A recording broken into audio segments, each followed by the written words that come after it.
7666에 보시면은요, 15장 17절부터 47절까지 심판의 권세를 알게 합니다. 여러분, 이렇게 묶으시면 돼요.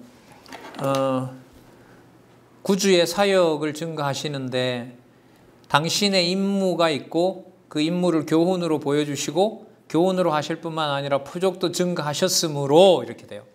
하셨으므로 1, 2, 3번이므로 당신이 뭐가 되신다? 심판자가 되신다. 이렇게 연결이 돼요. 1번, 2번, 3번이므로 4번입니다. 이렇게. 자, 그 다음에 한번 볼까요?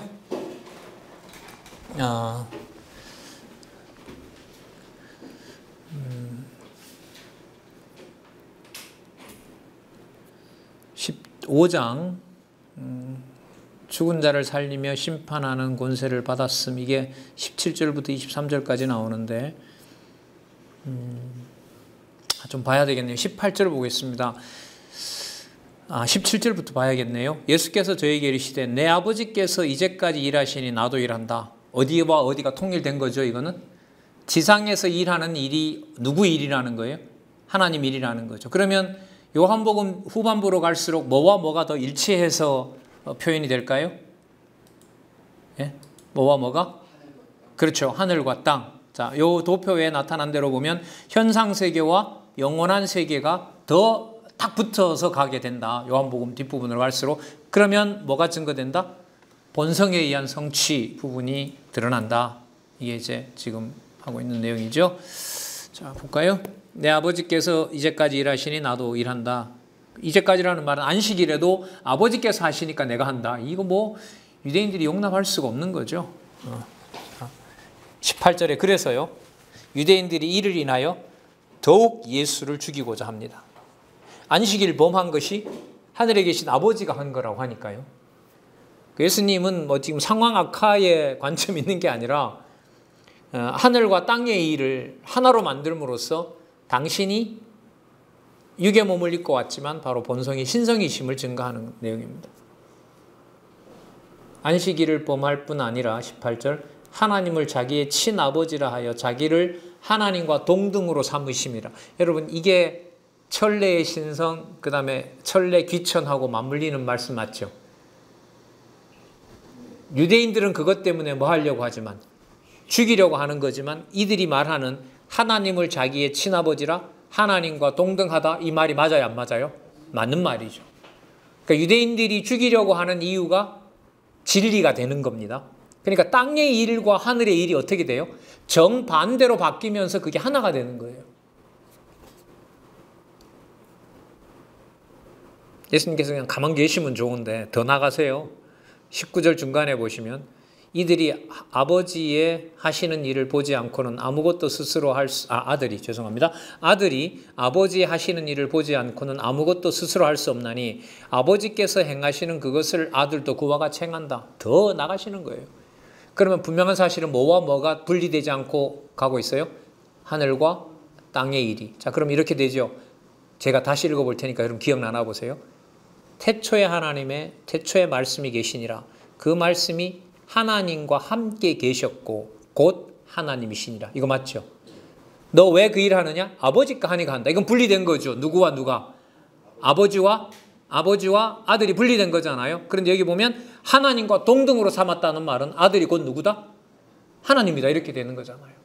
그럼 요한복음 1장 1절이 놀라운 명제가 맞죠.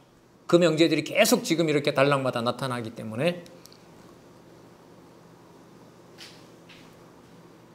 20절에 보면 아버지께서 아들을 사랑하사 자기의 행하시는 것을 다 아들에게 보이시고 또 그보다 더 큰 일을 보이사 너희로 기이 여기게 하시리라. 아버지께서 죽은 자들을 일으켜 살리신 같이 아들도 자기의 원하는 자를 살리시느니라. 이거는 말이 아들이지 누가 아니면 할 수 없는 일이죠. 하나님이 아니면 할 수 없는 일이죠. 자, 확인했죠? 그 다음 믿는 자는 영생을 얻고 믿지 않는 자는 심판을 받게 된다. 그걸 아버지께서 나에게 맡기셨다. 24절 볼까요? 내가 진실로 너희에게 이르노니 내 말을 듣고 또 나 보내신 이를 믿는 자는, 그러니까 이 자는 세상에 있는 거지만 어디에 속하는 거예요? 하늘에 속한 거죠. 자, 영생을 얻었고 심판에 이르지 아니하나니 사망에서 생명으로 옮겼느니라. 이게 여러분 어떤 행위와는 무관한 일입니다. 이게 진실로 진실로 너희에게 이르노니 죽은 자들이, 영혼이 죽은 자들이겠죠. 영생받지 않는 자. 하나님의 아들의 음성을 들을 때고 나니 곧 이때라. 듣는 자는 살아나리라. 아버지께서 자기 속에 생명이 있음과 같이 아들에게도 생명을 주어 그 속에 있게 하셨고 또 인자됨을 인하여 심판하는 권세를 주셨느니라. 여러분 26절을 도표로 그리면 바로 이 도표예요. 이 도표. 놀랍지 않습니까, 여러분? 제가 그 대학 때 그때 이제 우리 박 목사님이라고 했죠. 목사님 모셨을 때 제가 이 도표를 자꾸 그려내시니까 이게 그때마다 한꺼번에 다 그리신 게 아니라 어떤 강론이 한번 끝났을 때 예를 들면 이런 도표들을 그리셨거든요. 언약과 성취 섭리도를 제가 1994년에 봤는데 그때 대학원 다닐 때였어요. 물론 그 전에 물었는데요. 목사님 오셨는데 제가 물었어요. 질문이 뭐였냐면 이 도표 예를 들면 이런 거죠. 하나님과 세계와 인간의 관계도 몇 장 몇 절에 근거합니까? 제가 질문 이렇게 했어요. 왜냐하면 여러분 이 동양 철학에 보면 이런 도표들이 많이 나오거든요. 천지 우주 만물을 설명하는 이런 도표들이 참 많아요. 그 퇴계 이황이나 그 율곡 이런 사람들의 그 책을 보면 이런 굉장히 많이 나와요. 그래서 저는 도표를 딱 보는 순간 어떤 한 사람의 사상을 딱 이렇게 딱 명시하고 하나로 딱 만들 때 쓰는 게 이게 도표거든요. 근데 이런 도표가 이제 쏟아지는 거예요. 그러니까 좋다고 보다가 막 반감이 일단 생기는 거죠. 그래서 성경신학은 성경에 철저하게 근거를 두는 거라는 생각에 막 이 답답함에서 제가 물었던 거예요. 몇 장 몇 절에 근거했습니까? 그러니까 딱 저를 보시더라고요. 공부나 더 하지? 이러시더라고요. 그 말은 뭐냐 하면 부분의 메인 몇 장 몇 절 가지고는 이 도표를 볼 수 있는 게 아니라는 거죠. 그럼 제가 아까 26절 얘기했었죠. 아버지께서 자기 속에 생명이 있는 것 같이 지금 어느 얘기입니까? 여기 얘기죠. 여기 있잖아요. 여기 생명. 아버지께서 자기 속에 생명이 있음 같이 아들에게도 생명을 주어. 자, 아버지께서 생명의 근원을 아들에게 줬어요. 그 속에 있게 하셨고 또 27절 인자됨을 인하여 심판하는 권세를 주셨다. 그러면 아들에게 어디와 어디를 다 맡긴 거죠? 창조와 심판 세계를 다 맡긴 거죠. 창조에서부터 심판까지 다 맡긴 거예요. 놀랍지 않아요? 이게 26절이 이 도표라는 게?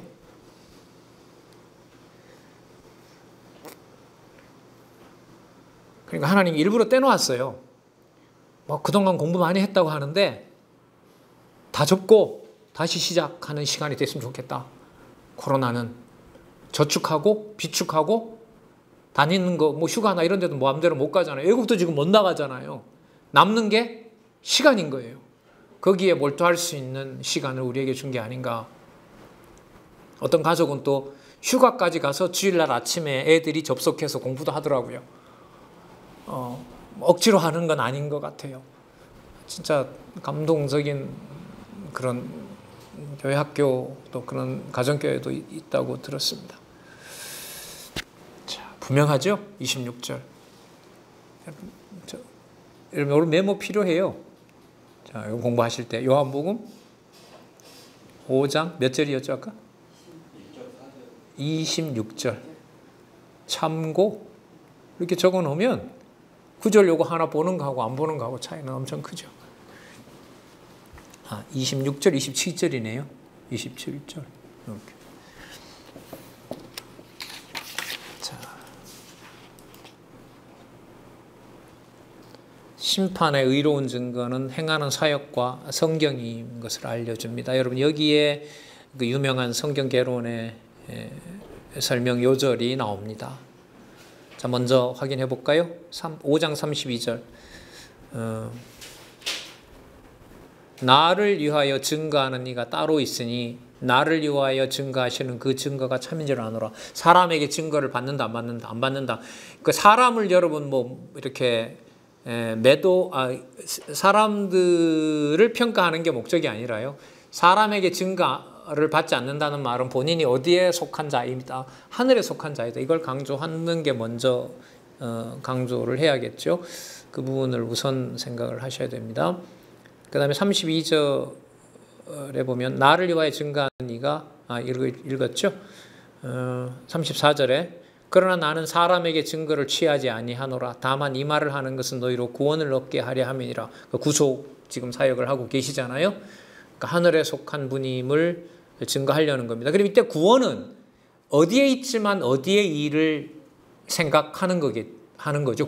이 구속 구원이라는 게 세상의 몸을 가지고 있지만 현상 세계의 몸을 가지고 있지만 어디에 속한 하늘에 속한 영원한 생명을 가지고 살아가는 게 이게 구원인 거예요. 그러니까 우리가 구원 받으러 가는 게 아니죠. 이런 면에서 보면 뭘 받고 있는 거예요. 계속 구원을 받고 이미 받았다는 얘기라고 할 수가 있겠죠. 37절에 보시면요. 36절 내게는 요한의 증거보다 더 큰 증거가 있으니 아버지께서 내게 주사 이루게 하시는 역사 곧 나의 하는 그 역사가 아버지께서 나를 보내신 것을 나를 위하여 증거하는 것이다. 천례 누구로부터 온? 아버지로부터 온. 자, 계속 나옵니다. 그런데 그 내용들이 37절 또한 나를 보내신 아버지께서 친히 나를 증거하신다. 증거 얘기가 많이 나오죠. 왜 그럴까요? 육의 몸을 입고 있지만 이게 어디에 소속한다? 하늘에 속한다. 지금 이거 계속 강조하는 겁니다. 자, 그래서요. 그 유명한 구절이 이렇게 나오는 겁니다. 38절에 그 말씀이 너희 속에 거하지 아니하니 이는 그의 보내신 자를 믿지 아니함이니라. 심판하는 권세를 지금 행하고 계시잖아요. 그러면서 39절에 잘 아시는 구절이죠. 너희가 성경에서 영생을 얻는 줄 생각하고 성경을 상고하거니와 이 성경이 곧 내게 대하여 증거하는 것이로다. 그럼 성경에 기록된 모든 것들이 요한복음에서는 어디에 속한 것이다? 하늘에 속한 것이다. 어디부터 어디까지? 창세기부터 적어도 말라기까지 이 내용으로 보면. 여러분 연결시켜 볼까요? 우리 어제 끝났던 그 정리했었던 누가복음 예수님께서 부활하셔서 무슨 일을 하셨다고 했죠? 40일 동안 있으면서 뭐 하셨다고 하셨어요? 그렇죠. 성경을 강론하셨다 했잖아요. 그리고 그가 마음을 열어 성경을 깨달을 때 우리가 마음이 뜨겁지 아니하더냐. 그리고 예수님께서 누가복음 24장 44절부터 모세의 글과 선지자의 글과 시편에서 나를 가리켜 기록한 것이 다 이루어져야 하리라 풀어주신 거예요. 그러면 요한복음에 와서 지금 예수님께서 성경을 얘기를 할 때는 누가복음에서 얘기하는 것은 하나님 나라의 사역과 연관이 되는 거였어요. 그런데 요한복음은 그 하나님의 나라가 전적으로 어디에 속한 것이다? 하늘에 속한 것이다. 몸은 어디에 있다 하더라도 땅에 있다 하더라도 그게 전부 하늘에 속한 일이었다. 그게 영생이다. 이렇게 설명을 하고 있는 겁니다. 이게 이제 마태복음에서부터 요한계시록까지 또 기록이 된 거죠. 자, 5장 44절 예수님께서 심판을 이렇게 하십니다. 43절부터 볼까요?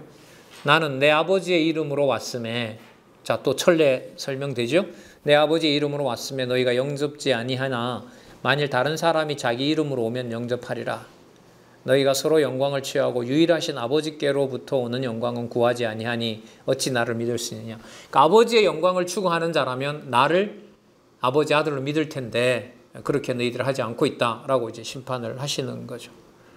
그래서 5장 47절까지 자, 누구의 사역? 구주의 사역. 여러분, 우리가 지금 3장에서부터 5장까지 오는 동안 여기 제목 한번 보세요. 자, 낱말 2개, 3개죠. 구주 사역 증거. 구문을 만들어서 구주의 사역 증거. 여러분, 구주라는 말 계속해서 흐름으로 이어가는 개념 맞아요? 아니에요? 맞죠? 그럼 그 구주는 하늘에 속한 분 맞죠? 그럼 천례로 올라가죠? 본성으로 올라가잖아요. 그리고 그 사역을 하세요. 그럼 사역은 땅으로 내려올까요? 이 사역 역시도 위로 끌어올릴까요? 위로 끌어올리는 거예요. 그러면 요한복음의 주제 뭐에 의한 성취? 본성에 의한 성취로 하는 겁니다. 그래서 성경 개론을 이렇게 정리를 하신 이 저자인 이 원로의 바탕에는 철저하게 본문이 어떻게 되어 있다? 기초를 두고 있다. 성경에 근거한다. 이 말을 우리가 또 한번 확인할 수 있고 공부 방법에서 우리가 꼭 따라가야 될 귀중한 방법이라고 저는 생각을 합니다.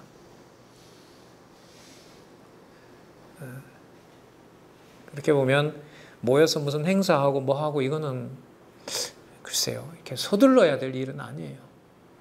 이 확인이 안 되는데 앉아서 무슨 얘기와 어느 방향으로 사업을 잡겠습니까? 그러니까 재산이 꽤 많은 교회가 어떤 일을 하려고 하는데 이 내용들을 서로 공감을 안 해요. 이 진리의 가치에 대해서. 그러면 안 하느니? 안 하는 게 낫죠. 하면 어느 중심으로 가게 되니까? 사람 중심으로 가게 되는 거니까. 이걸 이제 하나님이 조절하지 않으시나 이런 생각이 들어요. 그래서 어떤 한 사람의 그동안 이제 목사님을 중심으로 한 교회나 당회 체제의 중심으로 있던 곳이 각자 그 진리를 자기가 확인하고 각자 하나님의 앞에서 주신 은사를 가지고 합력할 일에 합력하고 개인적으로 주신 은사를 실현하고 하는 일이 기지업의 미래에 다가올 일로 많은 사람들이 그 일에 정착을 할 수 있도록 하나님께서 해주시면 정말 좋겠다. 이런 소원이 성경을 공부하면서 생기는 것이지 우리끼리는 그래도 적어도 잘해야 되질 않겠느냐 이런 데서 오는 건 아니에요. 그리고 이게 오늘도 보시면 다 아시겠지만 서둘러서 될 문제예요? 아니에요? 아니에요. 서둔다는 게 별 의미가 없어요. 깨닫게 한 만큼 하나님께서 보내주시기만을 기다리는 거죠. 또 하나님께서 그렇게 해오셨고 또 그렇게 가시리라 봅니다. 자, 그러면 이분이 구주의 신성을 가지신 분이므로 이렇게 되겠죠. 그분이 아까 이 생명은 어디에 어떤 생명일까요? 예, 그렇죠. 예, 영원한 생명의 본질을 성취하는 겁니다. 그러니까 영원한 생명의 본질은 이제 아예 어디로 갖다 붙여놓는 거예요? 지상의 일을. 그러면 지금 이후부터 나오는 내용들이 땅에 있는 얘기들에서 점점 무게를 어디로 올릴까요? 하늘로 옮기죠. 그러면 사람들이 이해하는 이해의 그 폭 속으로 들어올까요? 점점 멀어져 갈까요? 멀어지는 거죠. 그럼 제자들이 오해받는 게 나을까요? 제자들이 사람들과 잘 지내는 게 나을까요? 오해를 받아야죠. 어디에 속한 게 아니기 때문에, 땅에 속한 게 아니기 때문에 이렇게 보시면 돼요. 그러니까 우리 6명 남았는데 4명 남았는데 여기서 그냥 하나님이 더 올려놓는 게 아니라 더 하늘에 속한 이로 가려면 뭐 할 수 있어요? 인간적으로 더 어렵게 만들 수도 있는 거예요. 그렇다고 해서 그게 하늘에 속한 본질을 떨어뜨리겠어요? 그럴 수는 없는 거예요. 그래서 뭐라고 말할 수 없는 거예요? 교회가 문제 있다는 말을 못 하는 거예요. 할 수가 없어요. 그 말을. 자, 생명의 영원한 생명의 본질 성취로 가보도록 하겠습니다. 제목은 우리 구약 강론집에는 일단 이거는 보시는 건 여러분 2019년 개정판 중심으로 하다 보니까 우리 강론집에는 생명과 참빛에 의한 성취인데요. 본문에 가면 이 구조에 가면 다 나옵니다. 여기 보시면 또 빛이 여기 나오니까요. 여기서 보면 생명과 참빛에 의한 성취를 생명의 본질 성취 이렇게 이제 제목을 바꿨습니다. 제가 올해 하려고 했던 내용이 뭐였냐 하면은요. 이거였었는데 사실 지금 여기 보면 강론집에 보시면 6장에서부터 11장까지가 생명과 참빛에 의한 성취잖아요. 이게 여기 이제 2019년 개정판에는 어떻게 나와 있어요? 생명의 본질 성취 나왔잖아요. 그래서 올해 좀 강의하고 싶었던 게 뭐냐 하면 2005년도 개론하고요. 이제 2019년 개론을 놓고 생명과 참빛에 의한 성취가 생명의 본질에 의한 성취로 제목이 바뀌면 어떤 부분들이 강조되는 것이냐. 글자 숫자만 이렇게 형식적으로 바꾼 것이 아니라 사실 그 얘기를 좀 하고 싶었어요. 그래서 좀 어떻게 보면 굉장히 그 수준이 높은 강의인 거죠. 그게 그거 같아라고도 결론으로 보면 얘기할 수 있는데 이렇게까지 해놓게 된 것이 이 성경 공부를 해가는데 성경 신학을 여호와 계시로 그 설명하는데 어떤 유익함이 있느냐 그걸 좀 전달하려고 했는데 어쨌든 올해는 좀 또 이런 식으로 지금 가고 있습니다. 다음에 기회가 되면 말씀을 드릴게요. 자, 감안하시고 자 먼저 6장에서부터 7장까지 이 생명의 양식에 의한 성취가 나옵니다. 자, 그 다음에 그래서 6장에 가면 생명의 떡을 알게 하는 겁니다. 자, 이제는 확실합니다. 생명은 제일 먼저 뭐가 떠오릅니까? 육신의 생명인데 점점 요한복음은 어디로 가서 설명을 한다? 하늘에 가서 설명을 한다. 자, 그걸 꼭 염두해 두시기 바랍니다. 그러면 여러분 6월절이 다가오시는 게 죽으러 가시는 걸까요? 아니면 영원한 생명을 드러내는 일이 될까요? 그렇죠. 그렇게 보시면 돼요. 이게 요한복음은. 자, 그럼 볼까요? 따르는 무리에게 오병이어로 배불리 먹입니다. 자, 벌써 답이 나오네요. 오병이어 사건은 무슨 사건입니까? 물질적인 사건이죠. 그러나 물고기 2마리와 보리떡 떡빵 5개로 5,000명이나 먹인 이 사건은 어디에 속한 일입니까? 하늘에 속한 일인 거죠. 자, 그걸 두 가지 같이 잡으시면 됩니다. 14절, 6장 14절. 그 사람들이 예수의 행하신 이 표적을 보고 말하되 이는 참으로 세상에 오실 그 선지자라 하더라. 그러므로 예수께서 저희가 와서 자기를 억지로 잡아 임금 사무려는 줄 알고 다시 혼자 산으로 떠나가시니라. 그렇죠. 야, 저 사람을 왕으로 세우면 끝내주겠다라고 아마 생각을 한 모양인데 웬 말요? 언감생심 말도 안 되죠. 자, 그 다음에 바다를 건너는 제자들에게 무리로 걷는 표적을 보여주시는 겁니다. 자, 20절에 보시면 가라사대 내니 두려워 말라. 그 생명의 구주가 되신다는 거죠. 지금 제목이 이 생명의 본질과 연관된 거니까요. 그러면서 6장 22절에서부터 27절에 가면 무리에게 당신이 하늘에서 오셨기 때문에 영생하도록 있는 양식을 위해서 일해야 된다라고 알려주세요. 26절 볼까요? 6장 26절 7681 예수께서 대답하여 가라사대 내가 진실로 진실로 너희에게 이르노니 너희가 나를 찾는 것은 표적을 본 까닭이 아니요 떡을 보고, 이때 표적은 하늘에 속한 일을 본 것이 아니다 이 말이겠죠. 떡을 먹고 배부른 까닭이로다. 썩는 양식을 위하여 일하지 말고 영생하도록 있는 양식을 위하여 하라. 여러분, 양식은 땅에 속한 거잖아요. 그러나 뭐 하도록 있는 양식? 영생하도록 있는 양식은 그리스도 자신이고 하늘에 속한 눈으로 귀로 보고 들을 수 있는 거겠죠. 자, 이 부분은 크게 어렵지 않습니다. 계속 해석합니다. 자, 그러면 물어요, 사람들이. 하나님의 일이 뭡니까, 그러면? 여러분, 하나님의 일이라는 게 지금 누구를 보내셔서 어디 일을 증거하게 하는 거죠? 그렇죠. 아버지의 독생하신 하나님으로서 온 아들을 통하여 하나님의 나라에 속한, 하늘에 속한 것을 알려주는 것이 목적이잖아요. 자, 이 6장 28절. 저희가 묻되 우리가 어떻게 하여야 하나님의 일을 하오리까? 예수께서 대답하여 가라사대 하나님의 보내신 자를 믿는 것이 하나님의 일이니라. 아주 진짜 명쾌하고 심오한 구절이죠. 이게 여러분 무슨 뜻이냐면 일이 목적이 아니라는 말이에요. 우리가 하는 말로 보면. 그래, 일이 목적이 아니라는 말은 일은 우리 기준에서 보면 잘 돼서 만족스러울 수도 있고 안 돼서 불만족스러울 수도 있잖아요. 그러니까 일이 되고 안 되고에 우리는 초점을 맞추는데 하나님의 목적은 그게 아니라 일에 되고 안 되고에 대한 모든 작정과 모든 주권이 누구에게 있다? 그리스도에게 있다는 거예요. 본인이 교회를 책임지고 있다는 거거든요. 그게 바로 하나님께서 우리를 이 땅에 보내신 일인 거예요. 그러니까 일은 어떻게 보면 세상 일을 하지 않고 하나님이 하시는 일을 보는 게 하나님의 일인 거죠. 다시요. 하나님의 일은 내가 하는 일을 보지 못하게 하고 하지 못하게 하고 하나님 하시는 일을 보게 하는 게 바로 하나님의 일인 거예요.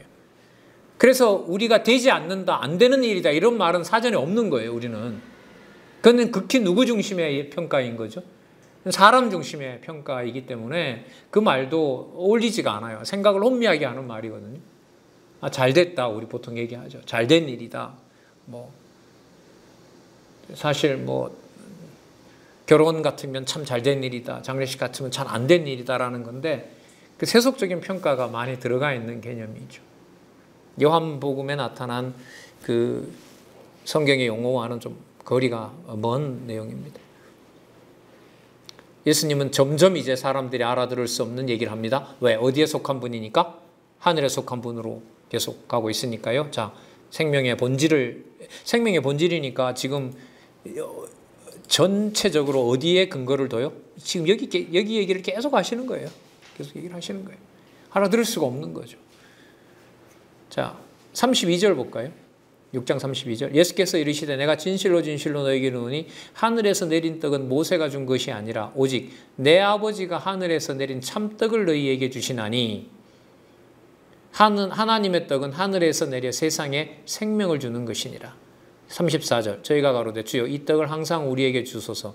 예수께서 가라사대 내가 곧 생명의 떡이니 내게 오는 자는 결코 줄이지 아니할 터이요 나를 믿는 자는 영원히 목마르지 아니하니라. 영원한 떡과 영원한 생수, 이걸 바로 예수님 자신이라고 소개를 합니다. 어디 얘기가 아니에요. 지상에서 묻고 답하는 거지만 어디 얘기가 아니에요. 지상의 현상 세계 얘기가 아니죠. 여기 얘기인 겁니다. 여기 얘기를 하고 계신 거예요. 좀 오늘 이게 나타났는데 여러분들에게 얘기를 하자면 제가 이렇게 질문을 하면 여러분이 답을 쉽게 하실 것 같아요. 언약과 성취 섭리도가 이해된다는 것은 동시에 하나님과 세계와 인간의 관계도가 반드시 연결이 되도록 되어 있다. 요한복음 공부에 의하면. 맞습니까? 맞습니까? 맞습니다. 예. 언약과 성취 섭리도의 모든 동그라미가, 자, 다시요. 언약과 성취 섭리에 나타난 모든 동그라미가, 각각의 동그라미가 뭘 가지고 있어요? 이 논리를 가지고 있는 거예요. 다윗이 봤어요? 못 봤어요? 봤죠? 솔로몬이 봤어요? 못 봤어요? 봤죠? 아브라함, 이삭, 야곱이 봤어요? 못 봤어요? 봤죠? 아브라함과 이삭과 야곱은 산자의 하나님이라고 나오잖아요. 그리고 히브리서에 가면 모든 믿음의 구약에 있었던 모든 믿음의 선진들이 그리스도를 봤다? 여기 있는 그리스도를 봤다는 거죠. 그러면 이 동그라미 전체가 무슨 동그라미를 포함하고 있는 거죠? 이 동그라미 전체를 포함하고 있는 거예요. 그래서 제가 아까도 말씀드렸지만 이거 몇 장 몇 절에 근거를 둔 도표입니까? 목사님, 공부 더 해라. 그러면 여러분, 언약과 성취 섭리도가 익숙해진다는 말은 성경을 전체로 보면서 누구 중심으로 본다는 얘기예요? 여호와 계시 중심으로 본다는 거잖아요. 여호와 계시 중심으로 본다는 걸 지금 공부하고 있는 본성에 의한, 예수님의 본성과 공부해 간다는 말은 지상에 있는 사건에서 우리가 듣고 이렇게 이야기하고 같이 보고 하지만은 전부 그 본성은 어디에 속한다는 거죠? 하나님의 영원한 세계에 속한다는 거죠. 그래서 저는 여기 보면 점선 있잖아요. 이게 의미가 있어요. 여러분, 점선은 뭐냐 하면 선이 없는 것이 아니라 선의 한계가 없다는 거거든요. 그래서 이 점선을 의미를 살려서 그리면은요, 이게 똑같은 크기가 아니에요. 점선은 뭐예요? 한계가 없으니까 점점 뭐 할 수 있어요? 늘어날 수 있다는, 이렇게 되는 거예요. 이게 점점 이렇게 되는, 계속 넓어지는 거예요. 이게. 그러면 여러분 보세요. 현상 세계를, 영원한 세계가 요만큼 포함하고 있다는 걸 아는 게 좋아요? 현상 세계가 이만큼 전부 영원한 세계에 속해 있다는 걸 아는 게 좋아요? 후자죠. 후자인 거예요. 자, 나중에 같이 좀 공부를 하고요. 나중에 기회가 돼서 이 도표, 지금 성경신학 전 6도라고 보통 얘기를 하는데요. 자, 천지창조 빼놓고는 하나, 둘, 셋, 넷, 5개. 이 5개가 연결이 돼야 된단 말이에요. 연결이 되려면 뭐가 바탕이 돼야 되냐면 여호와의 언약과 성취 섭리도가 이게 일단 바탕이 돼야 돼요.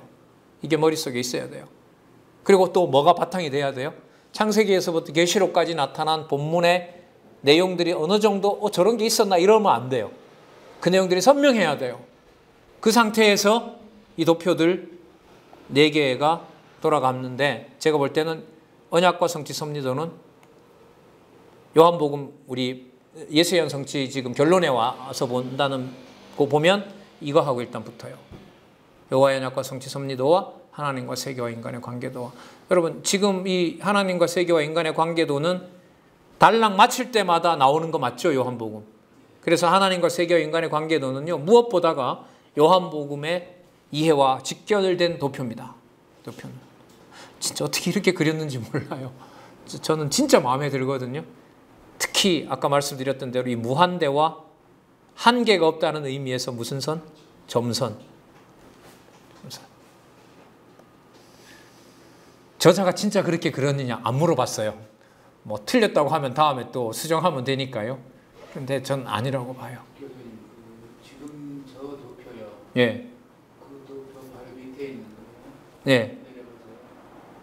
고도표. 예. 사고 전개를 할 때 예.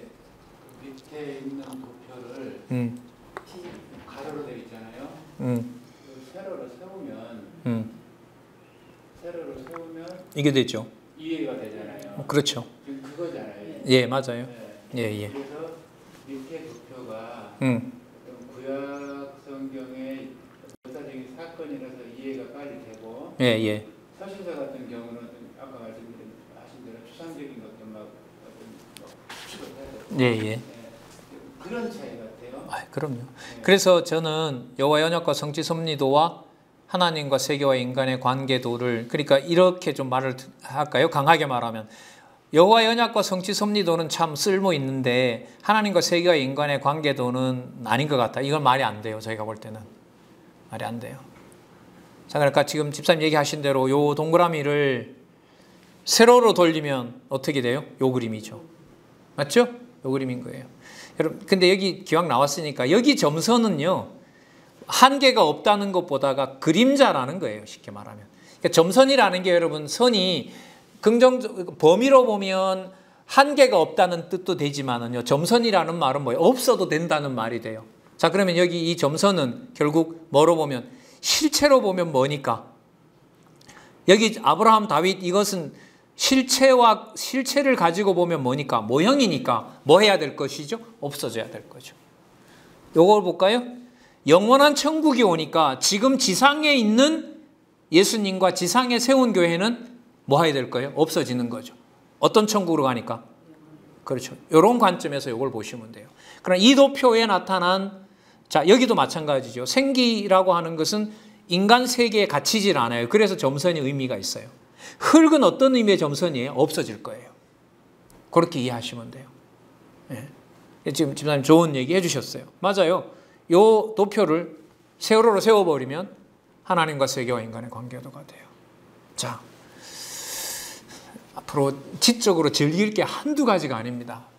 이게 우리의 사고를 진짜 이 생각은 절대로 인간 세계에서 올 수 있는 것이 아니다라는 것을 확증할 것을 보여주는 게 너무 많아요. 자, 요한복음이 참 너무 좋습니다. 어쨌든요. 37절 볼까요? 6장 37절. 아버지께서 내게 주시는 자는 다 내게로 올 것이요 내게 오는 자는 내가 결코 내어 쫓지 아니하리라. 38절. 내가 하늘에서 내려온 것은 내 뜻을 행하려 함이 아니요 나를 보내신 이의 뜻을 행하려 함이니라. 나를 보내신 이의 뜻은 내게 주신 자 중에 내가 하나도 잃어버리지 않고 마지막 날에 다시 살리는 것이니라. 그러니까 하나님의 교회를 저들이 왜 저렇게 안 믿지 이런 말을 함부로 할 수가 없는 거죠.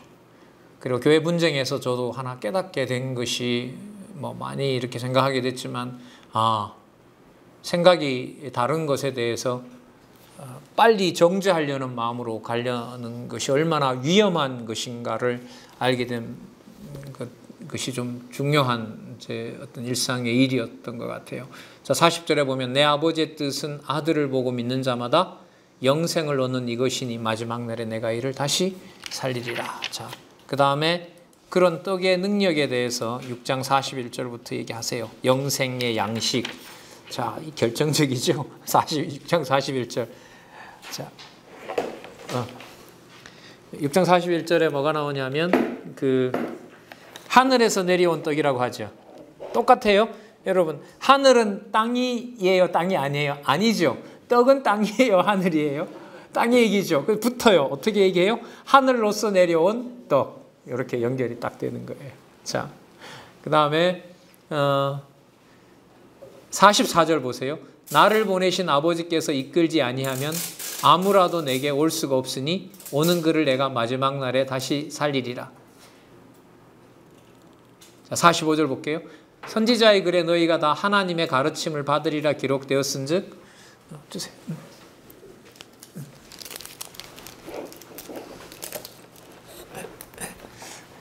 45절 선지자의 글에 너희가 다 하나님의 가르침을 받으라 기록되었은즉 아버지께 듣고 배운 사람마다 내려오느니라. 다시요. 듣고 배운다는 것은 여러분 우리가 보통 얘기할 때 하늘에 속합니까? 땅에 속합니까? 땅에 속하죠. 자, 그런데 아버지께 듣고 배우는 것은 땅의 일입니까? 하늘의 일입니까? 하늘에서 가능한 거죠.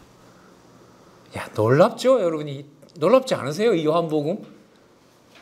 모든 본문들에 다 나오는 거예요. 무슨 구조가? 본성에 의한 성취가 다 나온단 말이에요.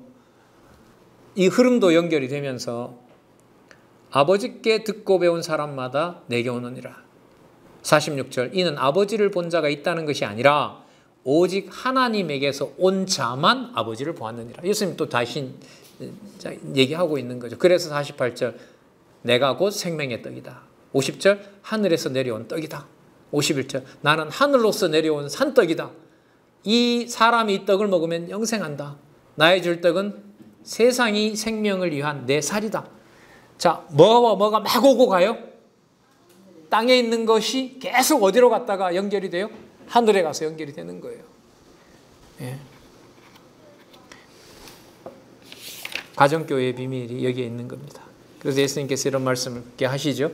53절 예수께서 이르시되 내가 진실로 진실로 너에게 이르노니 인자의 살을 먹지 아니하고. 자, 아까 이미 얘기해서 차원은 어디로 올라가 있습니까? 하늘로 올라가 있습니다. 인자의 살을 먹지 아니하고 인자의 피를 마시지 아니하면 너희 속에 생명이 없느니라. 내 살을 먹고 내 피를 마시는 자는 영생을 가졌고 마지막 날에는 내가 그를 살리리라. 내 살은 참된 양식이요 내 피는 참된 음료로다. 그래서 우리가 일용할 양식을 주십시오라고 기도하도록 했던 마태복음의 내용은 요한복음에 오면 어디에 속한? 하늘에 속한 하나님의 음성을 듣는 자들과 연관이 되고, 이걸 이제 14장에 가면 15장 16장에 가면 누구를 보내셔서? 성령께서 보내셔서 깨닫게 한다는 거죠. 어디에 있었던? 창세전에 있었던 비밀을 깨닫게 하신다는 것과 연관이 됩니다. 자, 그래서 63절에 가시면은요, 6장 63절 살리는 것은, 그러니까 생명을 주는 것은 영이니 육은 무익하니라. 내가 너희에게 이르는 말이 영이요 생명이니라. 68절 시몬 베드로가 대답하여 주여 영생의 말씀이 계시며 우리가 네게 가오리이까 우리가 주는 하나님의 거룩하신 자인 줄 알았사옵나이다. 예수께서 대답하시되 내가 너희 12를 택하지 아니하였느냐. 그러나 너희 중에 한 사람은 무엇이라? 마귀니라. 다는 아니다. 그런 권한을 내가 가지고 있다. 팔자를 얘기를 하고 계신 거죠. 자,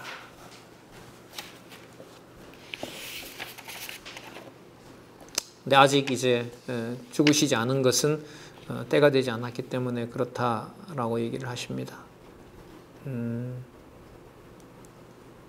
7장 7절 한번 보겠습니다. 7장 7절에 보시면 세상이 너희를 미워하지 못하되 나를 미워하나니. 그러니까 제자들이 앞으로 사도들이 미움받게 되잖아요. 그게 너희들을 미워한 것이 아니라 나를 미워한 것이다. 이는 내가 세상의 행사를 악하다 증거함이라. 너희는 명절에 올라가라. 나는 내 때가 아직 차지 못하였으니 이 명절에 아직 올라가지 아니하노라. 예수님이 근데 뒤에 몰래 따라가세요. 돌아가시는데 당신께서 그 시간을 조절하시는 거죠. 지금 초막절이 다가오는데 이때를 조절하시면서 예수님은 아버지의 뜻을 성취하는 일에 몰두하고 있는 겁니다. 자, 우리 7장 10절에서부터 53절까지 생수의 줄을 알게 함, 이 부분은 잠시 좀 쉬셨다가 하도록 하겠습니다.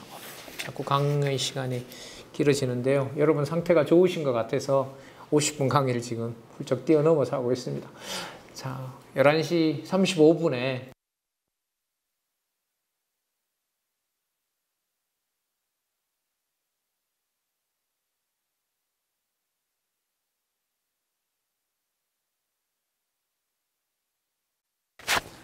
(7694페이지) 생수의 줄을 알게 하신다.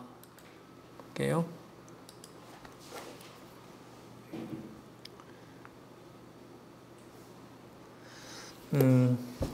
계속해서 요한복음의 주제인 본성에 의한 성취에 맞춰서 살펴보도록 하겠습니다.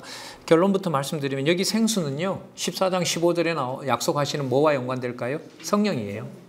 성령께서 오신다는 그 약속과 관계되는 겁니다. 자,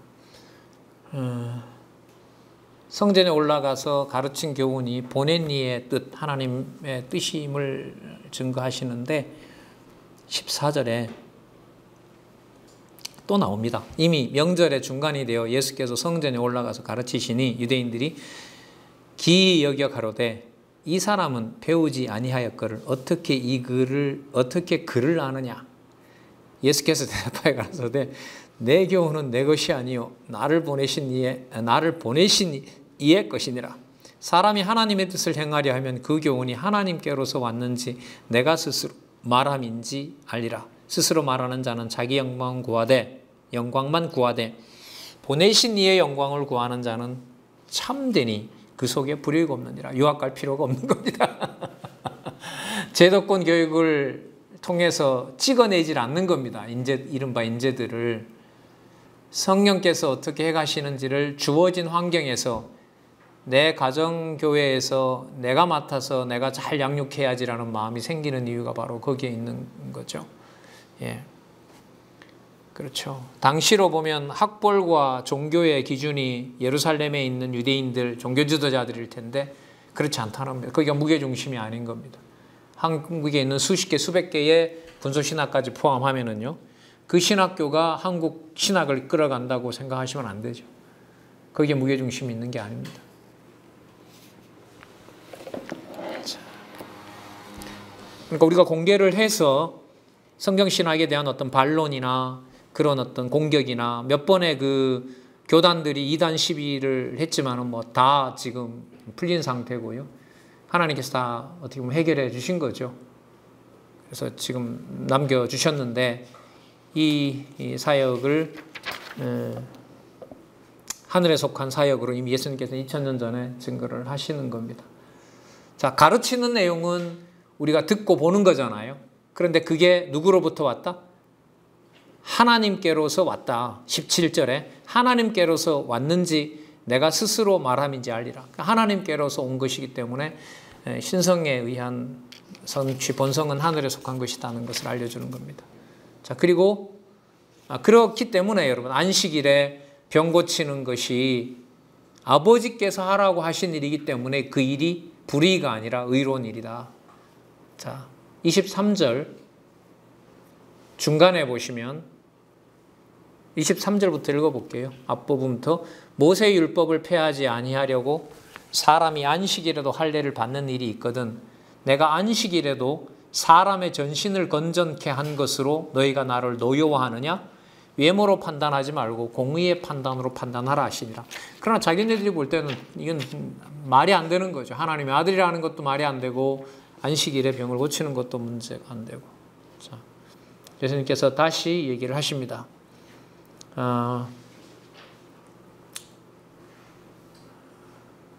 28절 예수께서 성전에서 가르치시며 외쳐 가라사대 너희가 나를 알고 내가 어디서 온 것도 알거니와 내가 스스로 온 것이 아니라 나를 보내신 이는 참이시니 너희는 그를 알지 못하노라. 이렇게 얘기를 단정을 하시는 거죠. 나는 하나님께로 왔는데 하나님에 속하지 않다 보니까 너희들이 나를 알 수가 없는 것이다. 29절 나는 나노니 이는 내가 그에게서 났고 그가 나를 보내셨습니다. 그럼 전례가 맞죠. 그리고 본성은 신성인 것이죠. 33절에 예수께서 이르시되 내가 너희와 함께 조금 더 있다가 나를 보내신 이에게로 돌아가겠노라. 자, 귀천을 약속하시죠. 34절 너희가 나를 찾아도 만나지 못할 터이요 나 있는 곳에 오지도 못하리라. 자, 그러므로 어디에 속한 분이다? 하늘에 속한 분이다. 이렇게 됩니다. 자, 그러면서 생수의 주임을 얘기를 하시는데 38절 나를 믿는 자는 성경의 이름과 같이 구약에서 약속하고 있는 것처럼 그 배에서 생수의 강이 흘러나리라 하시니라. 성령을 얘기를 하는 겁니다. 이는 그를 믿는 자의 받을 무엇을? 성령을 가리켜 말씀하신 것이라.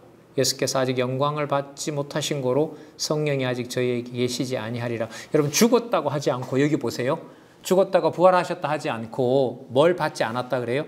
영광을 받지 않았다는 거예요. 이 말은 태초에 말씀이 계시니라 하나님과 함께 계셨고 그가 곧 하나님이시라는 그 말씀에 근거를 하면 영광을 받는다는 얘기는 아버지 자리에 가는 하나님의 자리로 가는 일이 아직 안 일어났다는 거예요. 왜? 지상에 지금 사역을 하고 계시니까.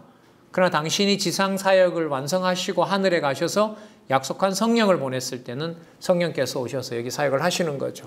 그래서 어제도 말씀드렸습니다마는 요한계시록에 예수님의 영은 대언의 영이다. 그렇게 얘기를 하시는 겁니다. 그러니까 지금 성령께서 진리를 깨닫게 하여 하나님의 교회가 진리 안에서 성장하는 것, 이것은 진짜 유일하고 절대적인 하나님의 일인 거죠. 그 일에 여러분들과 제가 이렇게 정기적으로 만나서 그 진리를 확인하도록 하시는 일이 이어지고 있는 겁니다. 자, 15권으로 가서 그 다음 내용들, 세상의 빛과 관련된 내용들 보도록 하겠습니다. 자, 8장에서부터 9장, 세상의 빛을 증거, 강론집에는 세상의 참빛에 의한 성취, 이렇게 나옵니다. 성취라는 말이 계속 나오기 때문에 밑으로 오면서 성취라는 말을 뺐습니다. 위로 올라가면 이제 성취가 나오죠. 세상의 그 빛을 알게 하시는 내용이 나타납니다. 자, 여러분, 조금 전에 그 7장 37절에서부터 53절 여기 한번 보시면은요, 요거 한번 보시면 생수의 주인을 누구도 감히 붙잡지 못한다고 증거합니다. 생수의 주인을 누구도 감히 붙잡지 못한다고 하십니다. 자, 연결시킬게요. 그러므로 간음한 여인을 고소하는 자를 물리치고 그도 붙잡히지 않게 해주시는 겁니다. 이렇게 연결이 되는 거예요. 본문 연결을 이렇게 한번 연결시키겠습니다. 자, 앞부분과 연관이 됩니다. 자, 여러분, 이 사실은 아시죠? 예수님을 시험하려고 이제 얘기를 합니다. 이렇게 되는 거예요. 예수님이 죽이지 말라 그러면 모세율법 어기게 되는 거고요. 죽이라 이러면은 저 봐라, 모세율법 지키지 않느냐, 이렇게 되는 거예요. 그러니까 이렇게 저렇게 해도 예수님은 여기서 헤어나올 수가 없어요. 이 시험에서는 인간적으로. 자, 그런데 예수님께서 손가락으로 땅에 쓰시고요. 몸을 굽히사 손가락에 땅에 쓰시고 7절에 보면 기이한 행동을 하시면서 뭐라고 말씀하시냐면 너희 중에 죄 없는 자가 먼저 돌로 치라 하시고 다시 몸을 굽히사 손가락으로 땅에 쓰시니 저희가 이 말씀을 듣고 양심의 가책을 받아 어른으로 시작하여 젊은이까지 하나씩 다 가게 되는 겁니다. 그러니까 당신이 가지고 있는 빛의 능력을 보여주시는 겁니다. 그러니까 다 같이 전부 뭐다? 죄인이다라는 사실을 폭로함으로써 내가 하늘로서 온 빛이라는 사실, 어두운 세계를 다 조명을 해주시는 겁니다. 그리고 그 빛에 대하여 들어야 될 자, 사함을 받아야 될 자인 이 여인에 대해서는 죄를 사해 주는 일이 벌어집니다. 이 사건의 연결을 유의하시기 바라고요.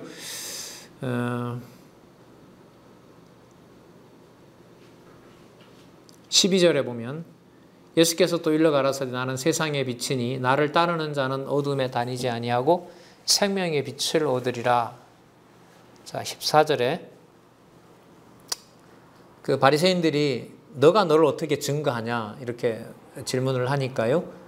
14절에 예수께서 대답하여 가라사대 내가 나를 위하여 증거하여도 내 증거가 참되니 나는 내가 어디서 오며 어디로 가는 것을 알미오니와 알지만은 너희는 내가 어디서 오며 어디로 가는 것을 알지 못하느니라.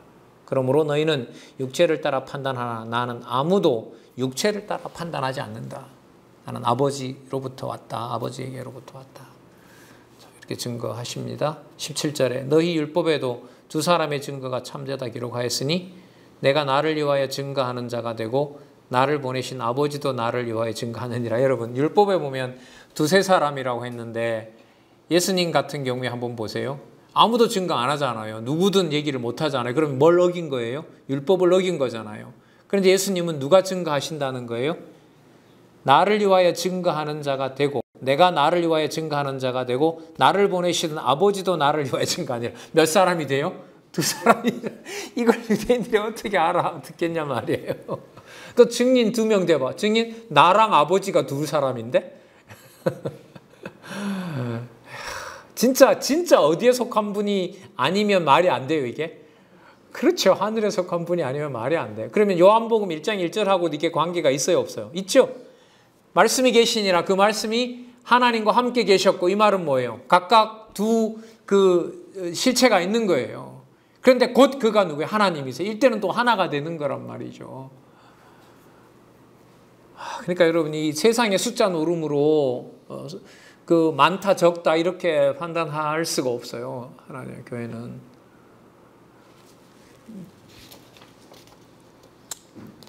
그리고 이 신부는 하늘에 속했다는 말을 계속 하세요. 그래서 너희들이 나를 따라올 수 없다 이렇게 얘기하니까 저가 자살하려고 하냐 뭐 이렇게 또 오해를 하는 거죠. 그 말은 웃기는 얘기지만 결국 어디에 속한 분이 아니다. 땅에 속한 분이 아니다. 이걸 증거하는 거죠. 자, 23절 볼까요? 8장 23절. 자, 세상 비침을 증거하는 부분 좀 더 볼게요. 예수께서 가라사대 너희는 아래서 났고 나는 위에서 났으며 이게 영원한 출생이라고 보통 신학에서 말합니다. 너희는 이 세상에 속하였고 나는 이 세상에 속하지 아니하였느니라. 뭐 답이 나오죠. 이러므로 내가 너희에게 말하기를 너희가 너희 죄 가운데서 죽으리라 하였노라. 너희가 만일 내가 그인 줄 믿지 아니하면 너희 죄 가운데서 죽으리라. 나를 통하지 않고선 영생으로 올 자가 없다. 이 말씀을 하시는 거죠. 28절 이에 예수께서 가라사대 너희는 인자를 든 후에야 내가 그인 줄 알고 내가 스스로 아무것도 하지 아니하고 오직 아버지께서 가르치신 대로 이런 것을 말하는 줄도 알리라. 나를 보내신 이가 나와 함께 하시도다. 내가 항상 그의 기뻐하시는 일을 행함으로 나를 혼자 두지 아니하셨느니라. 이 말씀을 하시며 많은 사람들이 믿더라. 하늘에 속한 일을 또 세상에 빛으로 오신 것을 증거하고 그걸 믿게 하시는 일이 벌어집니다. 그 다음에 8장 31절부터 59절에 보면 불신한 이유를 밝혀줍니다. 그러니까 믿지 않는 것을 밝혀내서 당신이 세상의 빛인 것을 증거하는 내용입니다. 여러분 잘 아는 구절이시죠? 자, 유대인들이 우리는 어디 종된 적이 없다라고 얘기를 하니까요. 34절에 예수님께서 빛으로 증거를 하십니다. 예수께서 대답하시되 진실로 너에게 이르노니 죄를 범하는 자마다 죄의 종이라. 빛의 아들 아니다. 너희들 죄의 종이다. 이렇게 얘기하시는 겁니다.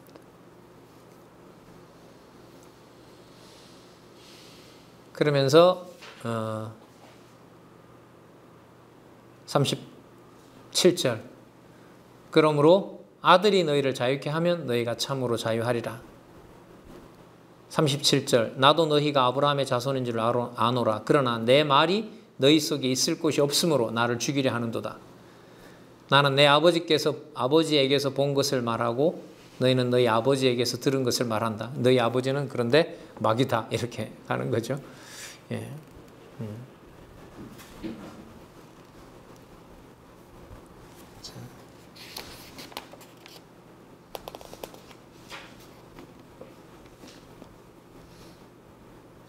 44절에 나오죠. 너희는 너희 아비 마귀에게서 났으니 너희 아비의 욕심을 너희도 행하고자 하느니라. 저는 마귀는 처음부터 살인한 자요 진리가 구속이 없으므로 진리에 서지 못하고 거짓을 말할 때마다 제 것으로 말하나니 이는 저가 거짓말장이요 거지 아비가 되었습니다. 여러분 여기 보면 아비가 마귀이냐 아비가 하나님이냐라고 했을 때 판정 기준이 뭐죠? 진리를 들을 수 있느냐 없느냐와 관계돼요. 그러면 나중에 누굴 보내셔야 이 일이 완성이 돼요? 성령을 보내셔야 진리를 들을 수가 있어요. 그래서 보혜사 성령 하는 거죠. 그래서 그 사도행전에서부터 성령께서 증거하시는 진리 전파는요, 바로 마귀의 일을 멸하는 일과 관계가 돼요. 가정교회에서부터 진리로 서지 않으면 그야말로 사단에게 속한 그런 심판받는 상황으로 살 수밖에 없는 거겠죠. 그런데 반드시 하나님의 자녀들은 진리의 영을 통해서 진리의 말씀을 듣게 되어 있다는 거죠. 자, 45절에 보면 내가 진리를 말함으로 너희가 나를 믿지 않는다. 그러니까 진리를 말하면 우리 보통 믿어야 된다 하잖아요. 그런데 하늘에 속한 진리를 말하기 때문에 땅에 속한 자들이 믿을 수 없으므로 나는 어디로부터 왔다? 하늘로부터 왔다. 이렇게 또 강조가 되는 겁니다. 그러니까 내가 아버지의 아들이므로 또 여기서 굉장히 참 놀라운 얘기를 하시죠. 너희들 아브라함의 후손이기 때문에 자유자라고 하는데 내가 아브라함보다 먼저 있었다.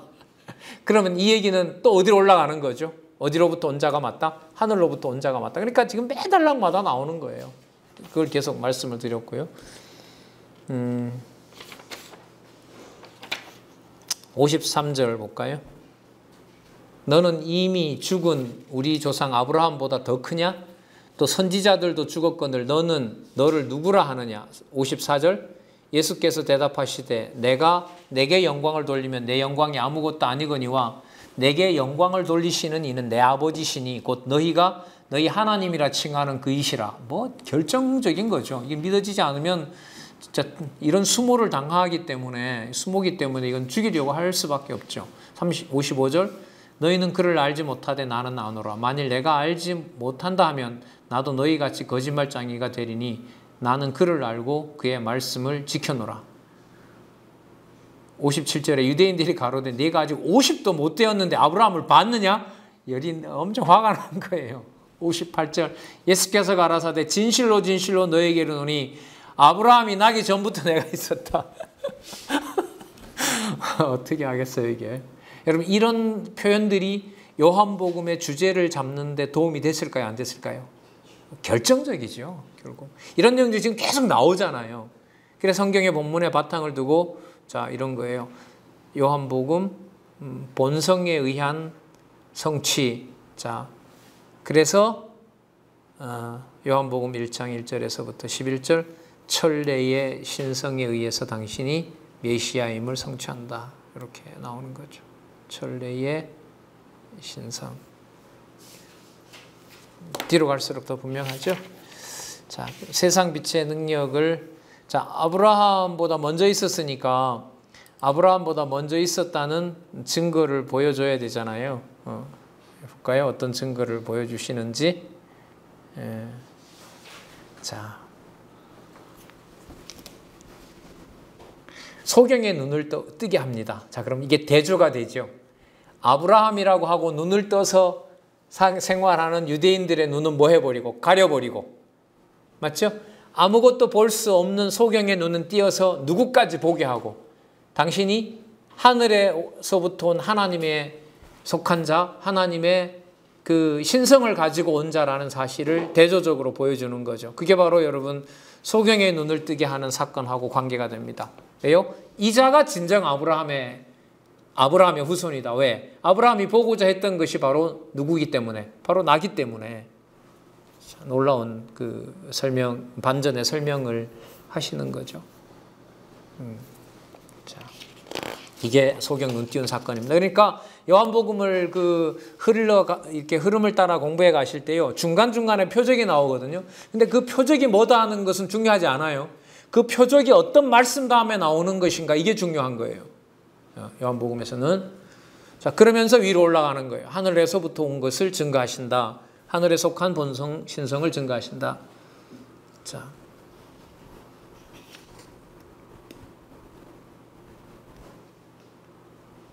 (9장 24절) 볼까요? 9장 24절 7725에 보시면 하나님이 모세에게는 말씀하신 줄 우리가 알거니와 이 사람은 어디에서 왔는지 알지 못하노라. 그 사람이 대답하여 가로되 지금 이 바리새인들을 보고 이 병고침을 받은 자가 눈을 뜬 자가 지금 증거하는 겁니다. 이상하다. 이 사람이 내 눈을 뜨게 하였으되 당신들이 그가 어디서 왔는지 알지 못하는도다. 그렇게 맨날 성경 보면서 그렇게 메시아임을 기다리는 그를 보면서도 그렇게 모르느냐. 따라서 예수는 뭐예요? 사람의 눈으로 파악할 수 없는 하늘에 속한 분이다. 하늘로부터 왔다. 또 이렇게 증거가 되는 겁니다. 매번 나온다고 했잖아요. 31절에 하나님이 죄인을 듣지 아니하시고 경건하여 그의 뜻대로 행하는 자는 들으시는 줄을 우리가 아나이다. 창세 이후로 소경으로 난 자의 눈을 뜨게 하였다함을 듣지 못하였으니 이 사람이 하나님께로부터 오지 아니하였으면 아무 일도 할 수 없느니라. 그러니까 소경의 입을 통해서 어디에 속한 분이다? 하늘에 속한 분으로 그 빛을 보게 하는 진짜 세상의 빛을 증거하는 사역을 하시는 내용을 여기서 살펴볼 수가 있습니다.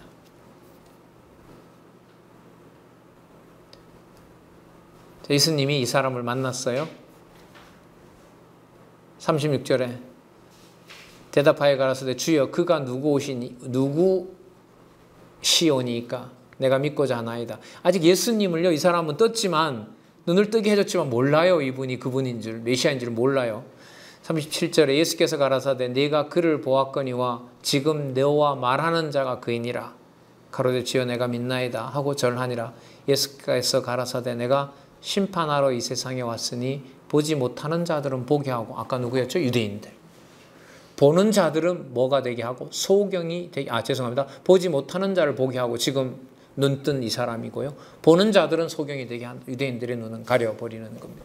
그러니까 빛의 능력이 볼 자는 보게 하고, 본다고 하는 자들을 뭐 하지 못하게 하는 거죠. 보지 못하게 하는 것이 바로 심판의 능력이죠. 자, 40절에 바리새인 중에 예수와 함께 있던 자들이 이 말씀을 듣고 가로되 그럼 우리도 소경이란 말이냐? 자, 41절 예수께서 가라사대 너희가 소경되었다면 죄가 없으려니와 본다고 하니 너희 죄가 그저 있다. 차라리 봉사가 낫다 이놈들아. 심판을 단행해 버리시는 거죠. 자, 그 다음 10장 11장에 보시면 생명의 주인이시라는 것을 보여줍니다. 아까 심판 얘기하셨죠? 그러니까 무슨 내용이 이어져야 돼요? 심판주이심을. 그런데 심판주가 하시는 일이 뭐냐면 믿지 못할 자는 믿게 하지만 뭐 하시는 거예요? 믿을 자는 반드시 믿게 해주시는 거죠. 그 내용이 여러분 10장에 나옵니다. 볼까요?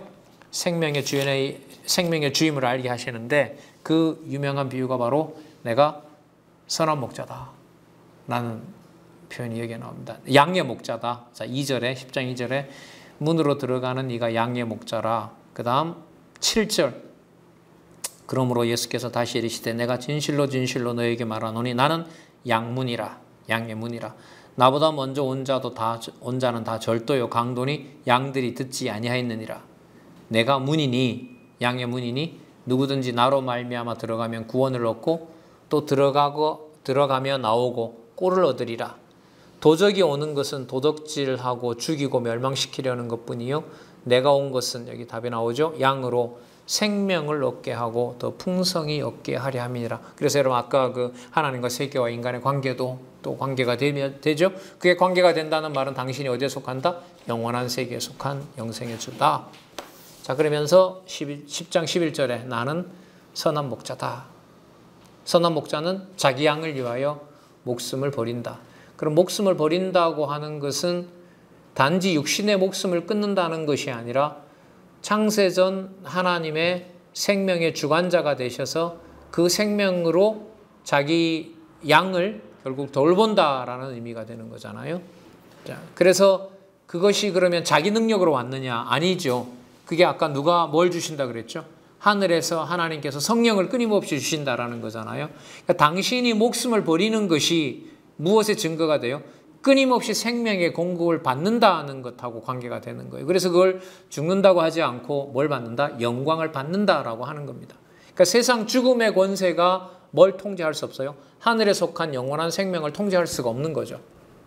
자, 그래서 나는 하늘에 속한 자고 하나님이 나를 버리시는 것이 아니라 하나님이 영생을 주고 계신다는 것을 확증하는 겁니다. 무슨 과정이? 죽으시는 과정이. 자, 그래서 지금 10장이니까요. 11장 지나고 이제 12장에서부터 나오는 게 뭐냐면 천례의 신성이자 귀천의 신성이니까요. 12장부터 귀천이라는 말은 상황으로 보면 죽으시는 것과 관련되는데 그걸 영광에다가 영광 받으시는 것으로 증거를 하신다는 겁니다. 자, 15절 볼까요? 10장 15절. 아버지께서 나를 아시고 내가 아버지를 아는 것 같이 나는 양을 위하여 목숨을 버리노라. 다는 아니에요. 이 우리에 들지 아니한 다른 양들이 있나니 이방인이겠죠. 내가 인도하여야 할 터이요 저희도 내 음성을 듣고 한 무리가 되어 한 목자에게 있으리라. 요한복음의 배경 되겠죠? 아니, 사도행전의 교회 설립에 근거해서 예루살렘과 온 유대와 사마리아와 땅끝까지 복음을 전하게 하신다는 약속이 바로 여기에 나오고 그죠? 17절 아버지께서 나를 사랑하시는 것은 내가 다시 목숨을 얻기 위하여 목숨을 버림이노라. 그러니까 하나님께서 주신다는 거예요, 영생을. 그래서 그 생명의 주관자가 하나님이시고 그분이 영원히 살아계신다는 것을 증거하기 위해서 육신의 생명이 끊어져도 영원한 생명은 그것과 상관없이 보존된다. 18절 이를 내게서 빼앗는 자가 있는 것이 아니라 내가 스스로 버리노라. 너희들이 나를 죽이는 게 아니라는 거예요. 참 표현이 놀랍죠. 현상적으로 보면 그들이 죽인 거죠. 유대인들이.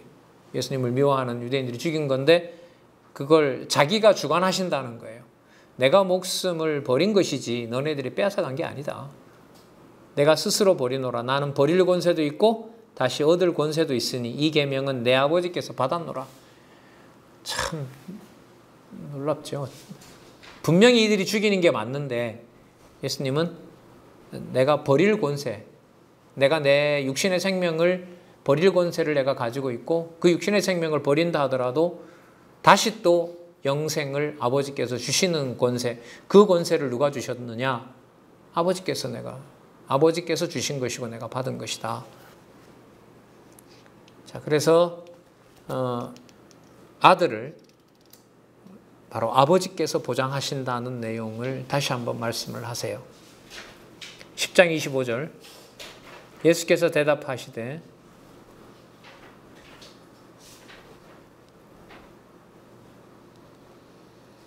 25절요. 내가 너희에게 말하였으되 믿지 아니하는도다. 내가 내 아버지의 이름으로 행하는 일들이 나를 증거하는 것이거늘 너희가 내 양이 아니므로 믿지 아니하는도다. 내 양은 내 음성을 들으며 나는 저희를 알며 저희는 나를 따르리라. 내가 저희에게 영생을 주노니 영원히 멸망치 아니할 터이요 또 저희를 내 손에서 빼앗을 자가 없느니라.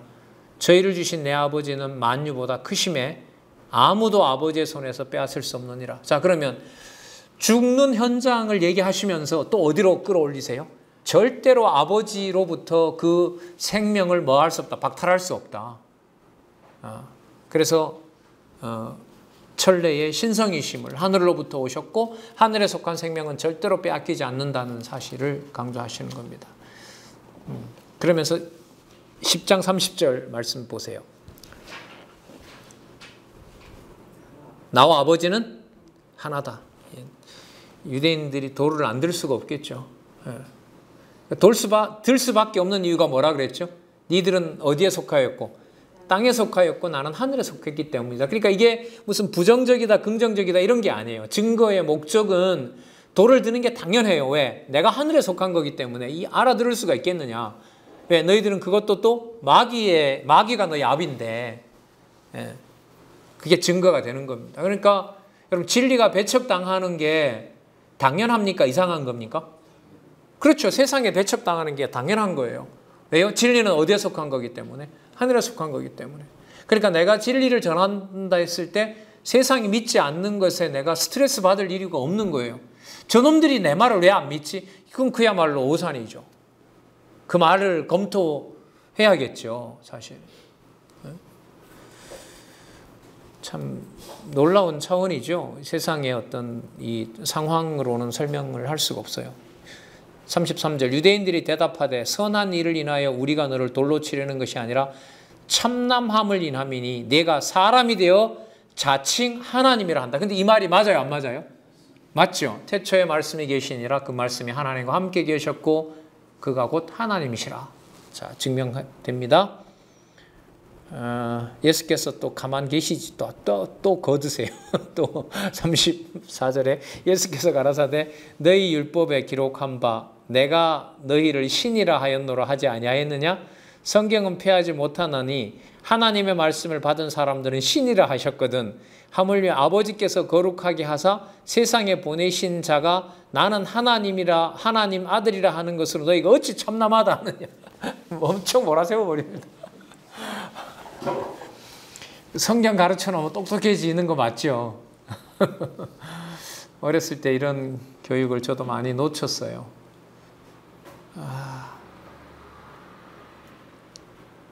이런 말씀조차도 전달하지 않아서 진짜 양심의 가책이 생기네요. 아까 우리 집사님 얘기했던 것처럼 이런 말씀을 읽고 같이 그들의 생각이 어떤 건지 들어볼 여지는 고사하고라도 이런 깊은 차원까지 제대로 다 전달을 못한 게 참. 38절 볼까요? 내가 행하거든 나를 믿지 아니할지라도 그 일은 믿으라. 왜? 그 일은 세상에서 볼 수 있는 일이 아니지 않느냐. 나 안 믿는 거 좋다. 그러니까 아버지께서 하시는 일은 믿기를 바란다 이런 거죠. 그러면 너희가 아버지께서 내 안에 계시고 내가 아버지 안에 있음을 깨달아 알리라 하신데 저희가 다시 예수를 잡고자 하나 아버지를 더해야 되니까요. 그 손에서 벗어나서 나가시니라. 자, 그러나 많은 사람들은 예수님이 말씀을 믿는 겁니다. 그리고 아까 여러분 나는 곧 누구다라고 얘기를 하셨어요. 30절에 보면 나와 아버지는 뭐다? 하나다라고 했잖아요. 그러면 뒤에 나타나는 사건은요. 이제 지금 11장 한 장이 남았기 때문에 생명의 능력을 증거하시고 생명의 주임을 증거하는 지금 단락으로 보면 7개 단락으로 나와 있는데요. 11장 내용은 뭐와 뭐가 더 하나로 붙겠어요? 땅에 있는 일이지만 그게 누구의 일이다? 하나님의 일이다라는 것하고 더 붙어야 돼요. 아까 10장 30절에 나와 아버지는 하나이다 이 말씀이 나왔기 때문에 그리고 그 이후로 유대인들이 비록 비난하는 말이지만 사람이 되어 자칭 하나님이다. 그러니까 사람이지만 하나님이다라는 이 내용의 일치가 일어나야 됩니다. 그럼 먼저 한번 볼까요? 그 내용이 여러분 뭐냐면요. 죽은 나사로를 살리는 거예요. 여러분 죽은 나사로는 어디 일이죠? 세상에 속한 일이죠. 죽은 자를 살리는 일은 절대로 어디에 속한 자가 할 수가 없어요. 땅에 속한 자가 할 수 없는 거죠. 그럼 아까 10장 30절에 했던 말씀이 증거가 되는 거죠. 나와 아버지는 뭐다? 하나다. 그리고 아까 유대인들이 비난했던 말 사람이 되어 뭐라고 했다? 하나님이라고 했다. 이 말을 죽은 나사로를 살리는 내용으로 연관이 되는 겁니다. 그래서 제가 계속 말씀드리잖아요. 그 요한복음에 나오는 표적은 그 표적의 사건을 아는 것보다 그 표적의 사건이 나오기 전에 무엇을 증거하고 무엇을 가르쳤는지를 꼭 연관시켜야 그 흐름이 이해가 된다는 거죠. 자, 이 사건은 어느 정도 아시니까요. 핵심 구절만 좀 살펴보겠습니다. 11장 4절. 예수께서 들으시고 가라사대 이 병은 죽을 병이 아니라 하나님의 영광을 위함이요. 자, 누구의 영광을 위함이라고요? 하나님의 영광을 위하는 거예요. 여기서 아들 이름은 드러나질 않아요. 하늘에 속한 하나님의 일로만 증거되는 겁니다. 그러니까 너희들이 보고 있는 이 일이 바로 아버지 하나님께서 살아계신 일이고 그 일을 지금 내가 하고 있다. 영광을 위함이요. 하나님의 아들로 이를 인하여 영광을 얻게 하려 함이니라. 그래서 나를 본 자는 아버지를 봤다. 이 말씀을 하시려고 하는 겁니다. 자, 그리고 빨리 안 가세요. 죽을 때까지 기다리세요. 자, 또 넘겨보겠습니다. 자, 죽은 다음에 왔어요.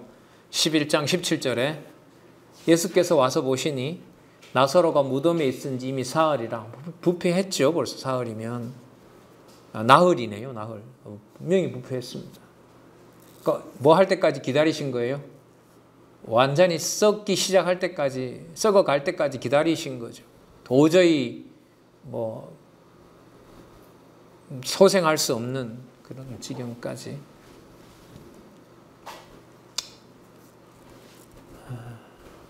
마르다가 동생 마리아에게 주님께서 오셨다라고 하니까 21절에 마르다가 예수께 여짜오되 주께서 여기 계셨다면 내 오라비가 죽지 아니하였겠나이다. 마르다가 그랬네요. 자, 22절에 그러나 나는 이제라도 주께서 무엇이든지 하나님께 구하시는 것을 하나님이 주실 줄을 아나이다. 결정적이죠.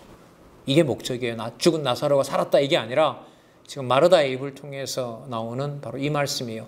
주께서 무엇이든지 하나님께서 주시는 것을 하나님께 구하는 것을 하나님이 주실 것입니다. 신성 맞죠? 하늘에 속한 거. 예수께서 가라사대 내 오라비가 다시 살리라. 마르다가 가로되 그런 뜻으로 얘기한 게 아니네요. 마지막 날 부활에는 다시 살 줄을 내가 아나이다. 부활은 믿습니다. 예수님 이랬더니까 25절 예수께서 가라사대 내가 부활이요 생명이니 나를 믿는 자는 죽어도 살겠고 무릇 살아서 나를 믿는 자는 영원히 죽지 아니하리라. 무릇 살아서 믿는 자는 마르다 같은 자겠죠. 이것을 내가 믿느냐 가로되 주여 그러하이다. 주는 그리스도시요 세상에 오시는 하나님의 아들입니다. 세상에 오셨다는 건 성육신이죠. 육신에 속한 일로 온 것이잖아요. 그런데 누구의 아들이에요? 하나님의 아들인 거죠. 계속 이 본문이 이렇게 이어집니다.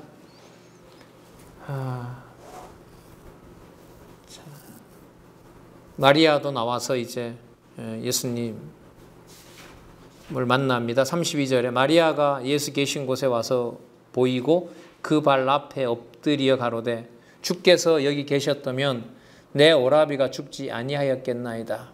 33절에 예수께서 그가 우는 것과 또 함께 온 유대인들이 우는 것을 보시고 심령에 통분히 여겨 민망히 여기사, 통분히 여겼다는 말을 좀 찾아봤는데 좀 표현이 참 흥미로워요. 심령에 통분했다는 말은 뭐냐면 분노했다는 거예요. 그러니까 짜증이 나는 거죠. 뭘 보고? 우는 걸 보고.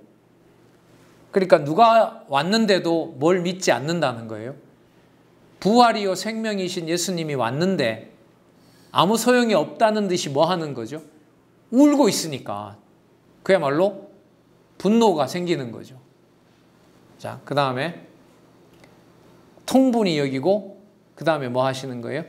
또 버리시면 안 되니까 민망히 여기시는 거. 민망히 여겼다는 말은 불쌍히 여겼다는 겁니다. 그러니까 뭐와 뭐가 여기에 이제 다 같이 들어있냐면은요. 엄하게 경고하는 의미에서 분노하시는 거고요. 그 다음에 뭐하게 여기시는 겁니까? 불쌍히 여기시는 것이 공존하는 겁니다. 그러면 여기서 분노하신다라는 말씀은 어떤 뜻이냐면 당신이 어디에 속한 분임을 증거하는 것과 관계가 되죠. 하늘에 속한 분임을 증거하는 것과 관계가 되는 겁니다. 그러니까 세상 사는 사람들의 어떤 그 우는 것에 당신이 매몰되지 않는 거죠. 근데 같이 또 예수님께서 눈물도 흘리세요. 35절에 보세요. 예수께서 뭘 흘리세요? 눈물을 흘리시더라. 아까는 뭐 했다고 했는데? 통분히 여겼다고 했는데. 그럼 어떤 게 맞아요? 가볍게 여기는 게 맞아요? 아니면 매우 분노하시는 게 맞아요? 두 가지 다 맞는 거예요. 분노하신 것은 어디에 속한 분임을 알려주시는 거고요. 하늘에 속한 분임을 알려주시는 거고, 눈물을 흘리신다라고 하는 말은 뭐와 관련돼요? 민망히 여기시는 것하고 관계가 되는 겁니다. 그러면 이렇게 정리가 되겠죠? 눈물을 흘리셔서 불쌍히 여기셨던 그 일이 세상에서 사람들이 그냥 동정의 눈물이 아니라 어디에 속한 분임을 증거하는 사건이다? 하늘에 속한 분임을 증거하는 것이 되는 거예요. 그래서요, 지체들이 이 지상에서 명을 다하고 이제 하나님께로 갔을 때 우리 장례식장에 가잖아요. 제가 이 요한복음 이렇게 공부하면서 이 장례식장에 가는 게 되게 이게 제 속에서 막 혼란이 오는 거예요. 왜냐하면 우리는 부활을 믿잖아요. 그러면 육신의 생명을 거두어간 것이 그게 부모든 참 슬픈 일이지만 자녀를 먼저 데려가건 간에 또 뭐 친구가 죽든 아내가 죽든 남편이 죽건 간에 어디로 가는 절차인 거죠. 하늘에 속한 영생으로 가는 어떤 절차인데 세상에 속한 몸으로 부대끼고 우리가 정을 주고받다 보니까 어디에 매몰되는 거예요? 세상 세계에 매몰이 되는 거예요. 그런데 거기에 또 매몰 당할 수가 없는 거잖아요. 거기에서 오는 이 혼란스러움이 제가 한 20대 후반, 30대 초반에 그 첫 장례식을 그 전도사 생활을 할 때 했는데 참 힘들더라고요. 이게 막 겉도니까요. 입에서 나가는 것하고 믿어지는 어떤 그 내용이 그 상황에 사람들의 어떤 그 장례식이라는 그 분위기에 되게 진짜 괴로웠었어요. 그래서 그게 그때부터 문제 의식이 아주 강해지더라고요. 세상 문화. 그러니까 장례식장은 요즘 저한테는 뭐냐 하면 그 영적 투쟁의 현장인 거예요. 어떤 상황과 어떤 상황. 육의 몸물의 육의 상태로 매몰되는 것이냐, 성령께서 진리에 대한 확고함으로 부활신앙을 확증하는 자리가 되는 것이냐, 이런 긴장감으로 요즘 많이 대합니다. 예, 끌려도 한 두 군데 갔다 왔는데요. 진짜 그 전도서에 있던 대로 진짜 진리의 말씀을 깨달아가는데 잔치 자리가 아닌 그 장례식장의 자리라고 하는 것은 지혜가 충만하도록 하는 계기가 된다, 이런 생각을 많이 해요. 그러나 우리 마음대로는 뭐 생각한다고 되지는 않습니다. 하나님께서 그 상황을 어떻게 주실런지 또 그때마다 주시는 진리로 잡아주셔야 가능하죠. 자, 볼까요? 38절에 보시면은요. 자, 예수님 감정이 왔다 갔다 하는 것처럼 보여요. 그 사람들이 뭐라고 했냐면, 야, 소경눈을 누게 한 사람이 여기 있었으면, 자, 37절 읽어볼까요? 그 중에 어떤 이는 말하되, 소경의 눈을 뜨게 한 이 사람이 그 사람은 죽지 않게 할 수 없었더냐? 일종의 이게 힐난이잖아요. 소경눈도 뜨면서 그 사람 좀 죽지 못하게 하지, 저렇게 좋아하면서 막 이런 비난이 쏟아지는 거죠. 38절, 이에 예수께서 다시 속으로 통분히 여기시며 무덤에 가시니 무덤이 굴이라 돌로 막았거늘. 여러분, 제가 여기서 이런 질문 드려볼까요?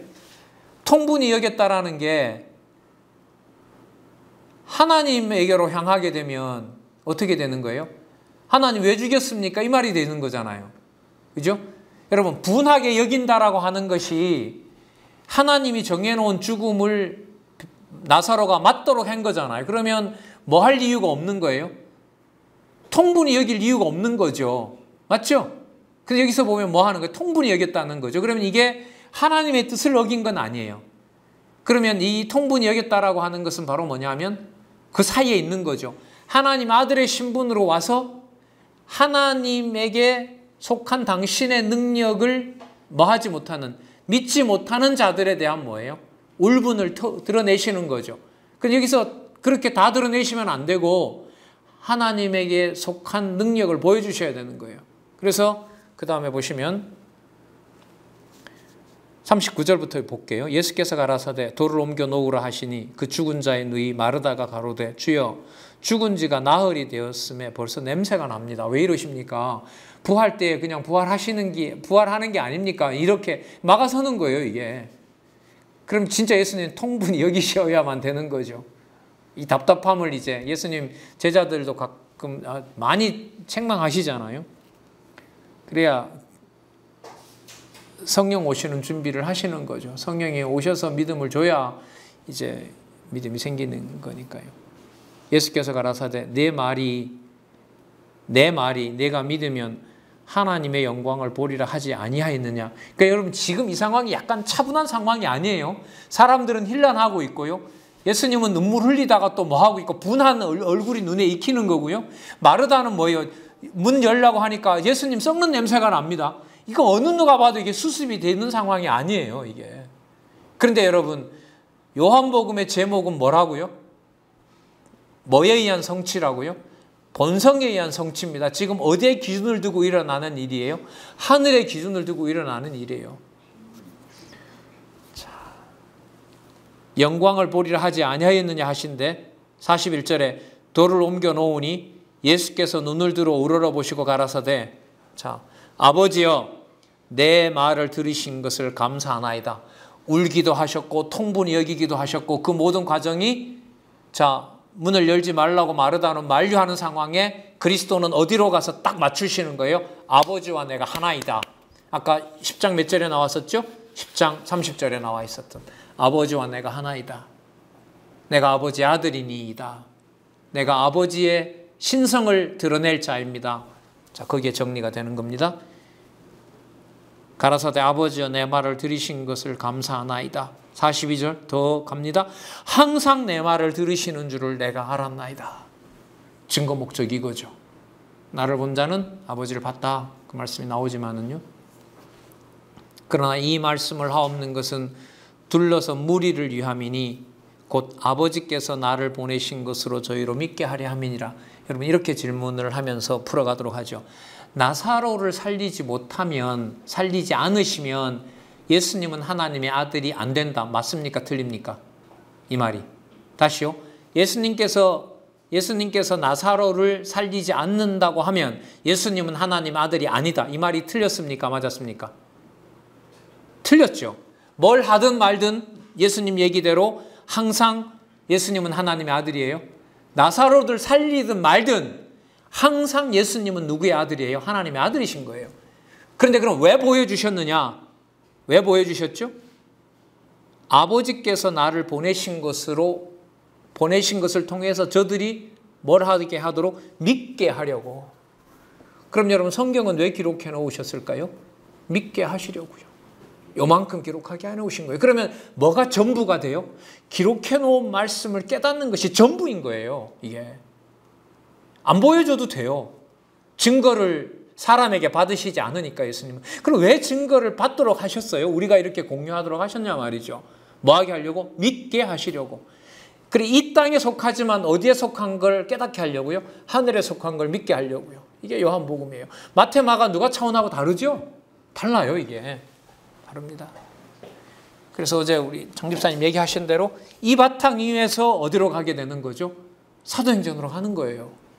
성령께서 오셔서 교회를 설립하도록 하여서 승리하게 하는 그 바탕이 지금 확고하게 마련되고 있습니다. 43절 이 말씀을 하시고 큰 소리로 나사로야 나와라 이렇게 얘기를 하시는 거예요. 그럼 사흘 동안 됐는데 걸어 나와요. 수족을 배로 동인 채로. 진짜 무서울 것 같아요. 놀랍기보다가 무서울 것 같아요. 부활한 현장에서 여자들이 다 놀라잖아요. 너무 큰 일은 놀라죠. 믿지 못합니다. 인간의 이 상식으로는. 풀어놓아 다니게 하라.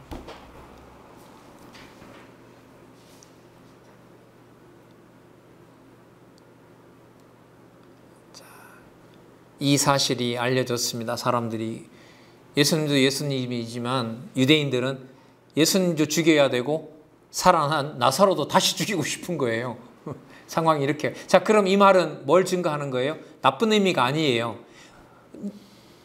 다시 살아난 나사로뿐만 아니라 다시 살아난 나사로를 살린 능력은 어디에 속한 능력이고 하늘에 속한 능력이고 그 하늘에 속한 능력을 예수님께서 보여주셨다는 말은 예수님께서 어디로부터 오신 분이다? 하늘로부터 오신 분이라는 증거하는 거예요. 그 증거를 세상은 받지 못해요. 그래서 유대인들이 예수님을 뭐 하려고 하는 게 당연하다? 죽이려고 하는 게 당연하다. 그러면 죽이려고 하는 걸 보니까 어디에 속한 분이 아니다. 땅에 속한 분이 아니다. 이렇게 증거가 되는 겁니다. 요한복음이. 자, 50절에 49절을 볼까요? 그 중에 한 사람 그의 대제사장인 가야바가 저희에게 말하되 너희가 아무것도 알지 못하는도다. 한 사람이 백성을 위하여 죽어서 온 민족이 망하지 않게 되는 것이 너희에게 유익한 줄을 생각지 아니하는도다 하였으니 예수님을 죽이게 되면 소요가 잠잠해지고 다 나라가 평온해지겠다는 건데 이 말 속에 들어있는 의미를 이렇게 성경은 풉니다. 잘 보세요. 이 말은 스스로 함이 아니요. 자기가 무슨 말 하는지도 몰라요. 다 마찬가지예요. 이건 성령께서 그 말의 해석을 해주지 않으면 아무도 몰라요.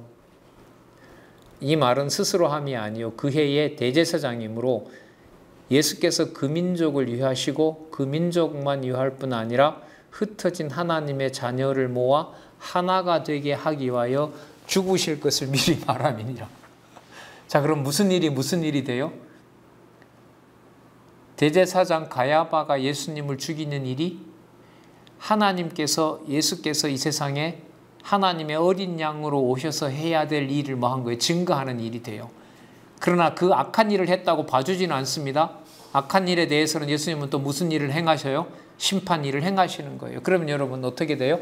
세상의 모든 일들이 예수를 그리스도로 증거하지 않는 일이 있을까요? 없을까요? 없습니다. 없습니다. 전부 다예요.